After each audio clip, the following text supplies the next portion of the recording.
Last time I was here, the ground was covered in snow.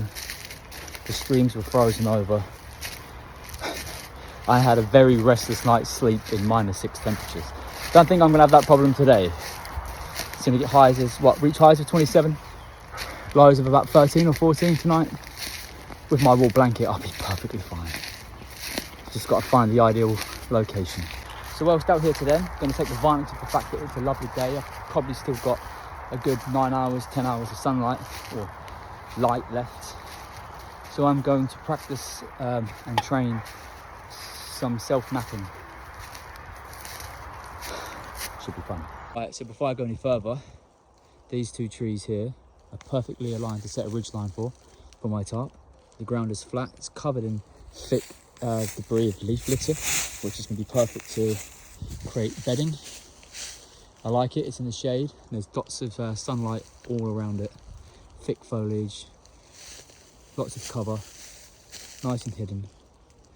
But I am going to go explore a little bit further because somewhere out there I did build started to build a little hut out of dead wood. It's not a hut, it's more of a frame for my tarp and a raised bed. And I'm going to go see if it's still in one piece, because that could be a potential as well.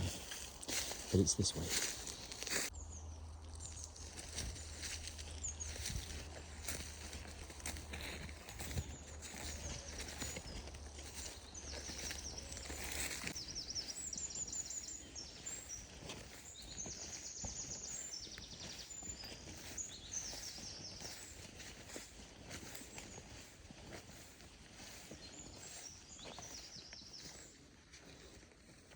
So this was home away from home. I built this little setup, started to build it about this time last year.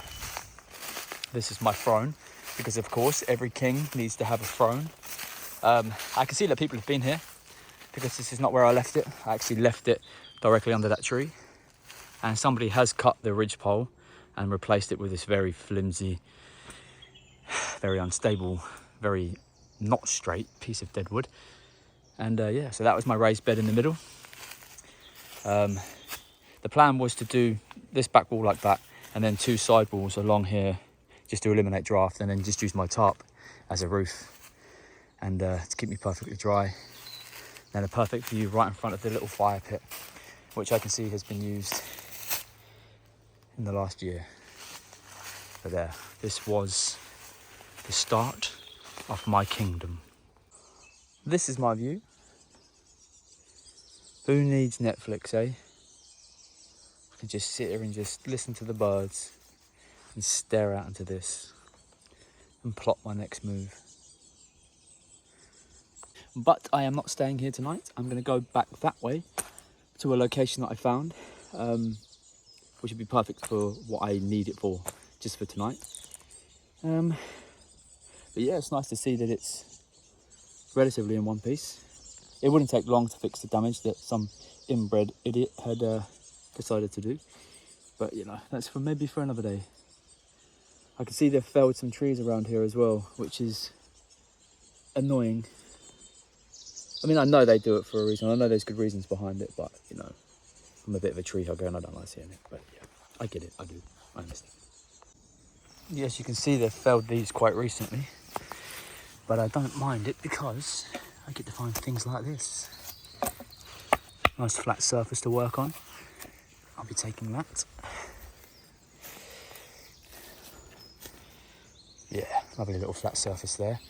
Could be a little chopping board, little work surface. Lovely job.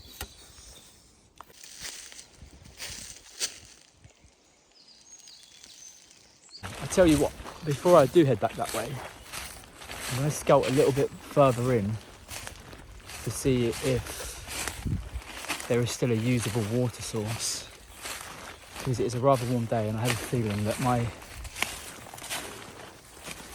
water supply will run out rather quickly. I believe it was this way. I guess we'll find out. So as I expected, it's pretty much dried up, apart from little areas of very unappetizing stagnant ponds.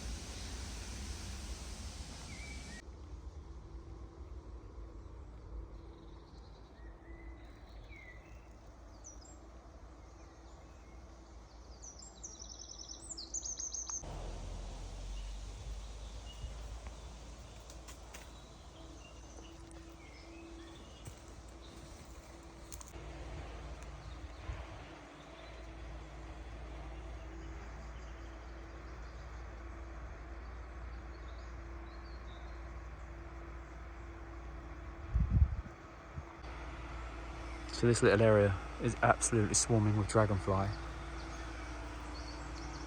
It's actually quite mesmerising just to watch them.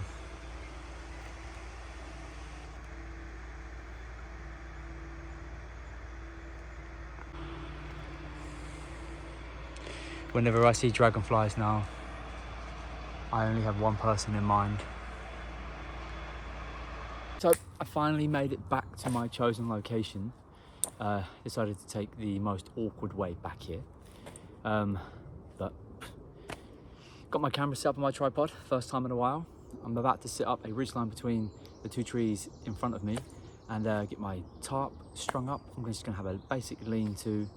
I've got my sleep mat already on the ground. I've already had a little lay down, it's actually pretty comfortable, but I'm gonna layer up those leaves a little bit thicker for a more comfier night's sleep. And then I'm gonna think about lunch and coffee in the woods. God, I've missed coffee in the woods.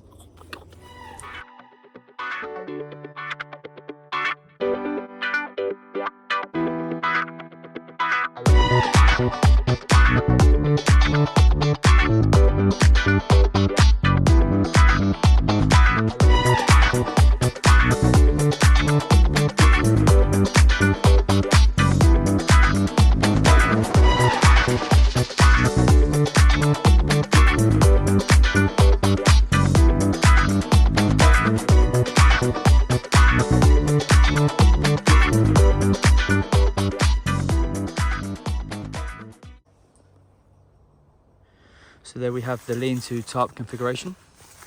Didn't take that long at all. Because it's a 3x3 one, I've double walled it at the back. So if for whatever reason the weather did turn bad, or if I did want that extra bit of shelter, I can just unstake it at the back, pull it out to create an A-frame and slide myself in that way. Next job is to gather up as much as this leaf litter, pile it underneath the tarp tent, and then lay my sleeping pad on top. And that is my bed sorted for the night.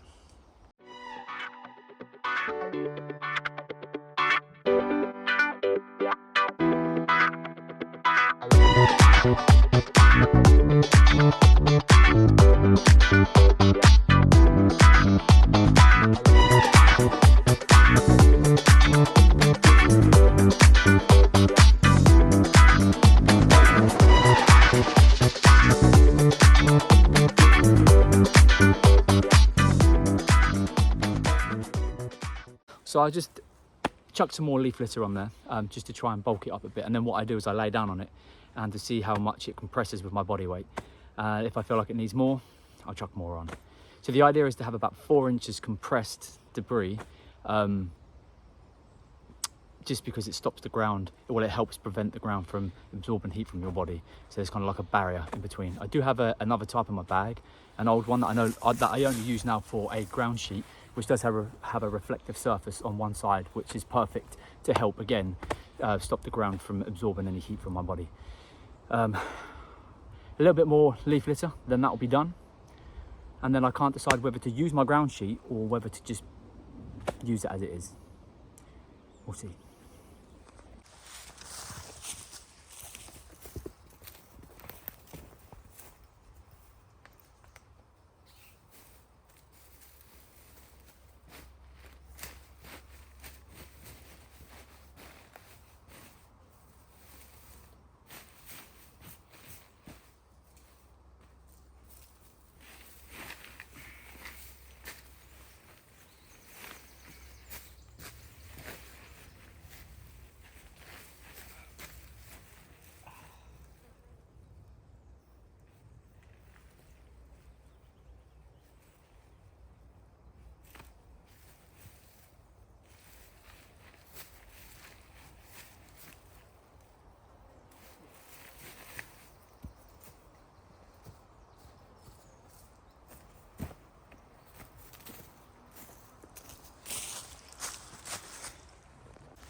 Well, that was a bit more tiring than I expected, but it is done. I'm happy with it. It is very lovely comfy mattress of leaves. I think I'll sleep okay tonight. I am hot, it is warm. Because I'm still not drinking alcohol, I decided to purchase one of these. I've never tried this one. Lewis Hamilton Monster Energy, 0 sugar. I'm intrigued. Let's give it a go. It's gonna be fizzy.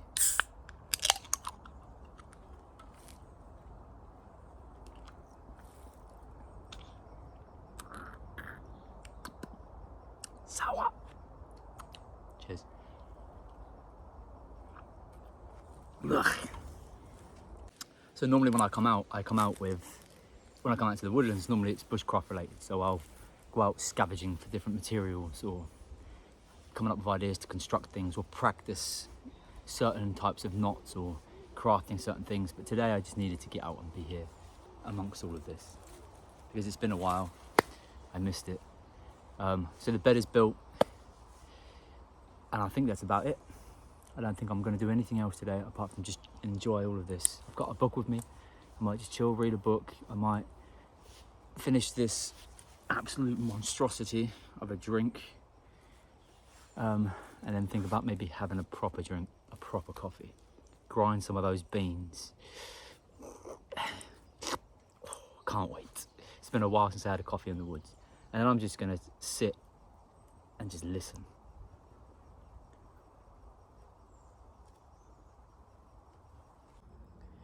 Right, it's time to practice some self-mapping. This is something I've been looking forward to actually. So in my little trail log here, I have wrote bearing, distance and notes. So the first thing I'm going to do is hang a wayward marker. A wayward marker is just a brightly coloured bandana that you can see from any direction. As long as you can see it, no matter what direction you walk, as long as you can see it, that's the most important thing. So with that in mind, I'm going to hang one at base camp. And then I'm going to choose a direction to walk that direction, hang another wayward marker, and then walk back to base camp to get the bearing of it, and then that's where we begin. I've already confused myself. Well, practice makes perfect. Hey, let's get on with it then, shall we?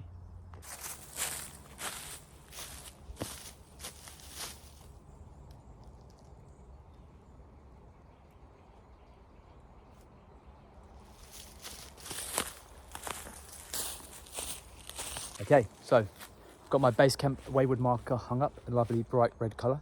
Now I just get to choose any direction I want to go. As long as I can see this, I'll be good to go. I'm going to choose this direction. I'm going to walk as far as I want, as long as I can see this. I should be okay. And then once I've found the location, I will hang another wayward marker, come back here to shoot a bearing. So I get the exact bearing, take a note of it, and then count my paces back to it, and then choose from there which direction to go, so on, so forth. Make sense? Does it make sense to me? I don't want to end up lost out here. I wouldn't end up lost. I can hear a main road, so just follow the noise.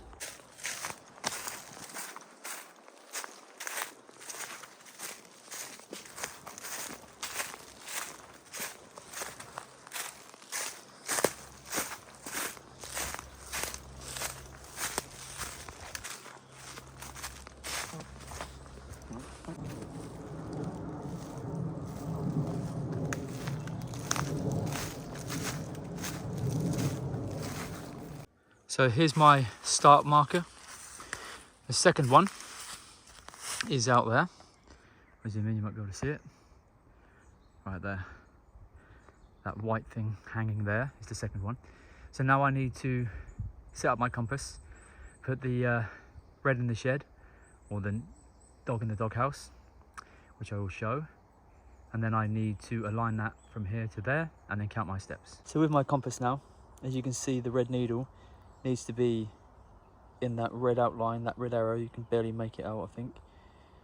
So if we line that up. All right, so now, get my compass. I put the red needle inside its little hidey hole, which is red in the shed, like so.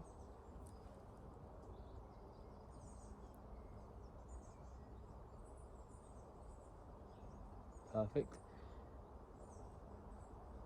So that is 343 degrees. So then what I do is I take a little note of that in my pad. If I can find my pad.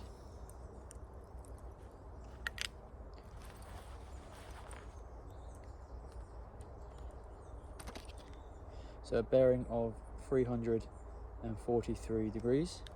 Now the next step is to walk to the wayward marker, count my paces as I go, and make note of them as well. Let's go. Okay, so from my start marker to my second marker, it was roughly 69 paces.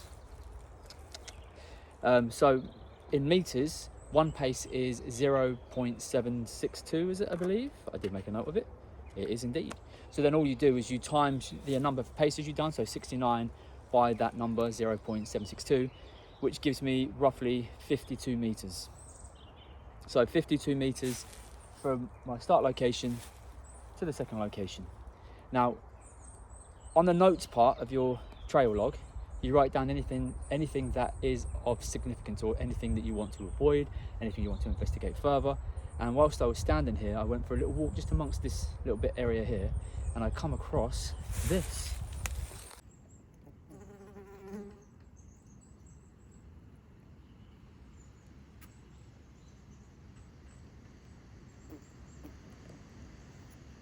Okay, so I've made note of the fact that there is a beehive just 5 steps to my right from the second wayward marker, so I'll avoid walking that direction. So now what I'll do is I'll pick another direction to walk, anywhere that I can still see this white marker, which will be this direction, and then we'll make the same thing, bearing, distance, and anything of interest.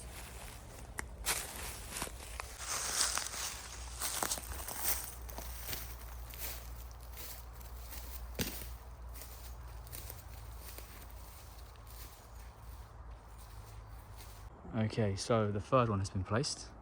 Not as far, this one. Nice flat ground, nice open space. Now we'll count the paces from here to there, after I've taken a bearing. Okay, so from here to the third one, I make that 301 degrees. And now I'll just count my paces and make note of that. Okay, so from the second to the third, it was roughly 49 paces, which calculated to be about roughly just over 37 meters.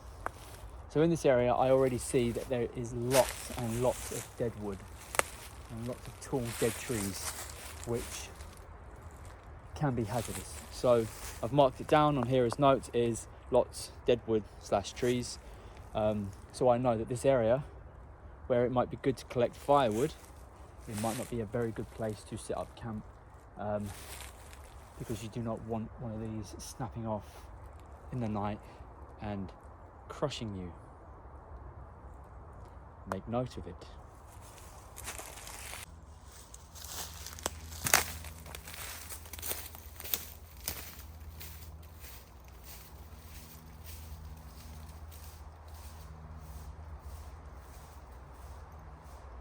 Okay, so the bearing I just shot was 260 degrees in this direction. So I just walk 260 degrees in this direction, and yeah, hopefully when it comes time to making the map, we will be able to calculate our way home using the compass, using a bearing. Nice, straightforward and easy, he says. Yeah, first time, don't forget. Okay, so I'm not gonna explain this part because I'm still learning it myself, but theoretically this is base camp, this is the second wayward marker, this is the third, and this is the fourth. Now theoretically, with the string or the paracord that I've got here, if I pull that straight to this one, get my compass, line that up, make sure the red is in the shed, and then set the dial. So it says here that if I walk 122 degrees at 104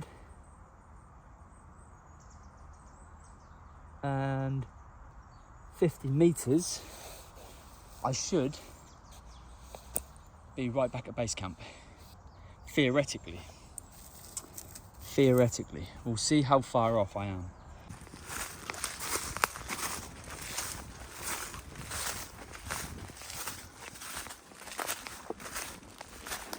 I mean, that's pretty accurate to me. So that was where I hung the first wayward marker, and there is base camp. And that was on 122 degrees from 150 meters. I'd say that's pretty accurate. Right, so considering that was my first ever attempt at self-mapping, I thought that went rather well. You know, first time attempting it, and at the same time I was recording it. It'll be good to watch this back actually, and after a few more runs of this, to see how much I improve and how quickly I can do it. But it was fun. I enjoyed it. You know, it's a very handy thing to know and to learn. It's, you know, never get lost in the woods again, pretty much. You know, as long as you've got a compass, a pad, you know how to use your compass, you know how to shoot a bearing, count your paces, you should always be able to return home by using that simple method. In the future, I probably will make a proper video of me actually doing it, walking a little bit further, maybe 100 meters between each one, and exploring a wider area, which would be fun. But yeah, I'm happy with that. Happy chap. Time for coffee.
Let's give it a secondary grind, shall we?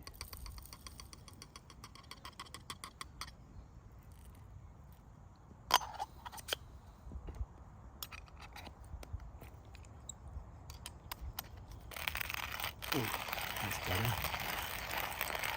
There we go, some lovely fine ground. Right, so today I'm using my pocket rocket. Love this piece of kit. Definitely worth the money. The Pocket Rocket 2 MSR.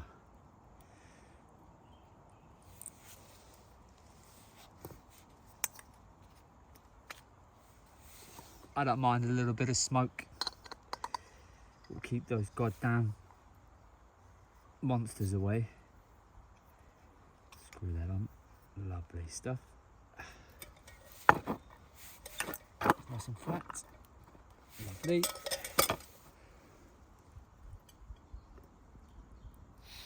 Lovely. So good.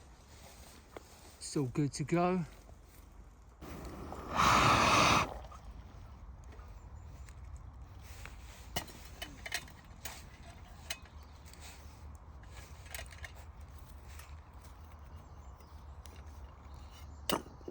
It's gonna be hot. I can't grab the handle, motherfucker. There, gotcha. There we go. Okay, so lovely hot water. Gonna add in the granules. Get that leaf out of there.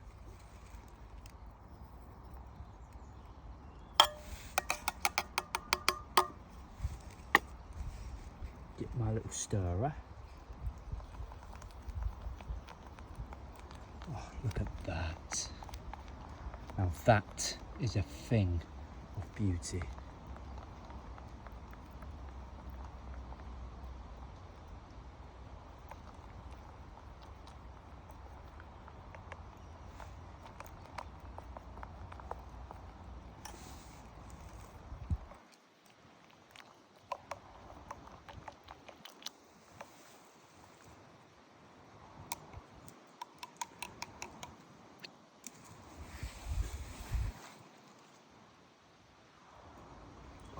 That smells heavenly. That smells divine. You see my current smoke screen? It will keep the mozzies at bay for now. They're most prevalent at dawn and dusk, so yes,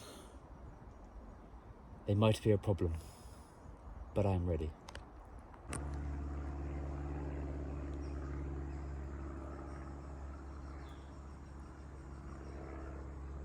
Alright then. The little bush box has died out now. I mean, there's hot embers in there still. If the mozzies decide to come back, just a few leaves sprinkled on there, smoke, and then they will fuck off. I got bitten on the arm and bitten on the hand, but yeah. I completely forgot about those bastards when I came out today. Completely forgot. And I'm sitting in the ideal location for them because it's not in direct sunlight. It's cool, shady, a little bit damp, quite a bit of damp moss on the base of the trees. Perfect mozzie bucking habitat, and I'm sat right in it. But I can't be bothered to move. What I might do now is I might go and walk, find a lovely spot in the sun and chill, drink my coffee and reflect on the day. Then I will come back here and I will think about food. Now normally I come out with me skillet and I will make something out here, but you know, so I want to keep it simple today. So I've got a few snacky things. I've got like an oat bar. I've got like peanuts in a mixed nuts tray on mix, basically high protein. And I also brought a small can of beans and some rye bread, which I'll cut into thin slices, slightly toast it. Beans on toast in the woods. All right, time for the all-important taste test. God, it smells so good. It's still very hot, but I can't wait any longer. So here we go.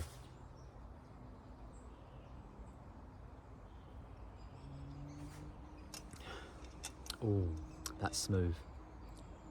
Oh, that's really good. I'm not much of a black coffee man, but that is something else. Coffee in the woods. This is gonna taste amazing with sunrise. Oh, it's so good.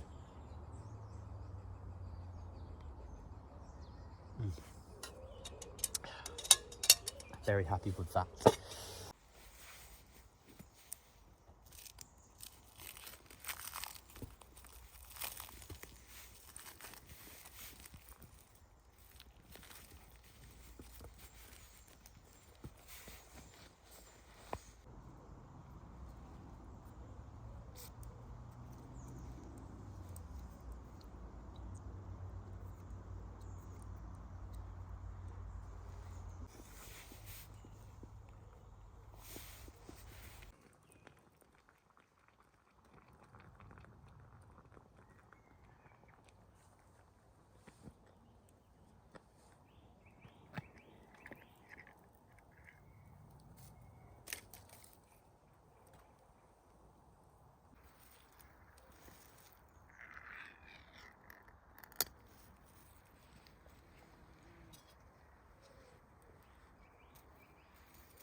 Prime location. Just got very noisy neighbours.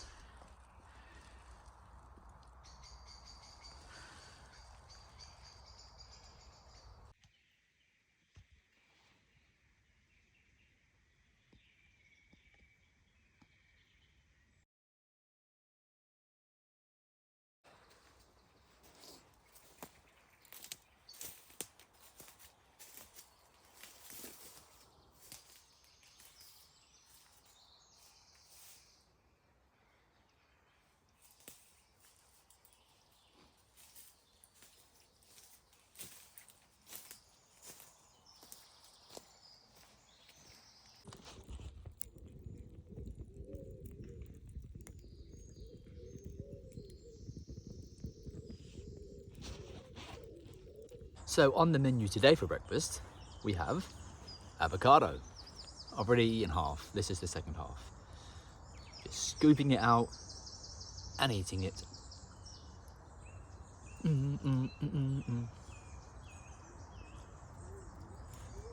little bit of lemon juice, a little bit of salt, smash it up a little bit of pepper, maybe some paprika, some seeds.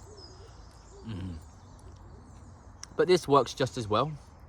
It's very fancy for a woodsman. Avocado. Oh yes, please.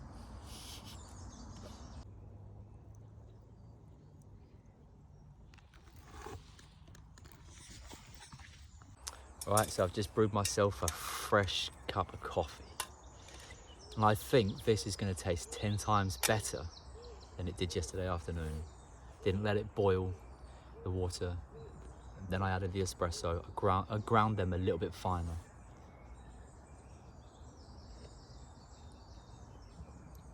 Oh, that's heaven.